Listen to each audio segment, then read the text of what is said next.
தமிழகம் முழுக்க இருக்கக்கூடிய தனியார் பேருந்து மற்றும் வேன் உரிமையாளர்களை காவல்துறை தாவேக நிகழ்ச்சிக்கு வண்டியை வாடகைக்கு கொடுக்கக்கூடாது என்று மிரட்டும் வேலையில் உளவுத்துறை ஈடுபட தொடங்கிவிட்டது. நான் டே ஒன்லேருந்தே சொல்லிட்டு இருக்கேன்ல, இதெல்லாம் காரணம் கிடையாது, விநாயகர் சதுர்த்திலாம் காரணம் இல்லை, நான் சொல்லிட்டு இருக்கேன். கூட்டம் வரக்கூடாது மாநாட்டுக்கு, இவ்வளவுதான். என்னங்க சார், செங்கல்பட்டு, திருவள்ளூர், தமிழ்நாடு பூராமா. ஆமாம்மா, நான் ஒரு பஸ் வச்சு பிசினஸ் பண்ணிட்டு இருக்கேன். இத மாதிரி ஏதோ ஒரு மாநாடின் போது தானே சார் நான் சம்பாதிக்க முடியும். அப்படி மீறி கொடுத்தா ஆர்டிஓ கிட்ட சொல்லி வண்டியை இம்போர்ட் பண்ண சொல்லுவேன். கூட்டம் சேரக்கூடாதுமா, அவ்வளவுதான்மா.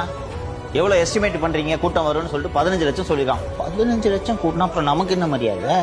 3 லட்சம் அல்லது 4 லட்சம், 4 லட்சத்துக்குள்ள கூட்டத்தை குறைக்கணும். அதுக்கு என்ன பண்ணணும்? எவனும் வண்டியை வாடகை கூடாம. அந்த மாநாடு நடந்ததும் நீங்கள் சேலத்தில் உதயநிதி தலைமையில் நடந்த இளைஞரணி மாநாட்டுக்கு வந்த கூட்டத்தையும் இந்த கூட்டத்தையும் ஒப்பிடுவீர்களா மாட்டீர்களா? நானே ஒப்பிடுவேன். நானும் ஒப்பிடுவேன். அப்போ உதயநிதிக்கு சின்னவருக்கு கூட்டமே வரல, நேரு மாதிரி ஒரு ஆள் ஆர்கனைஸ் பண்ணியும் கூட்டம் வரல. ஆனா விஜய்க்கு பாருங்க, தானா சேர்ந்த கூட்டம் எவ்வளவு வந்திருக்குதுன்ற செய்தி பேசப்படுமா பேசப்படாத? இன்னொன்று, கூட்டணி கட்சிகள் வெளியே வர்றது கூட வாய்ப்பு இருக்குது. He saying an important point. Vijay வந்து அந்த மாநாட்டிலே அறிவிக்கிறாரு, சாதி ஆணவ படுகொலையை நான் ஆட்சிக்கு வந்தேன்னா சாதி ஆணவ படுகொலையை தடுக்கிறதுக்கு சட்டம் கொண்டு வரேன்ட்டு மேடையிலே அறிவிக்கிறாரு. இதையே காரணமா வச்சு சண்முகம் முத்தரசன் கிளம்பலாம்ல, தம்பி வண்டி எடு, டிக்கெட்டை போடு. திருமாவளவன் அவர்கள் வந்துட்டு எனக்கு 30 கொத்து கொடுப்பா, அங்க 25 நான் கூட வருதுன்னு சொல்லிட்டு போயிடுவேன். பாசிபிள்.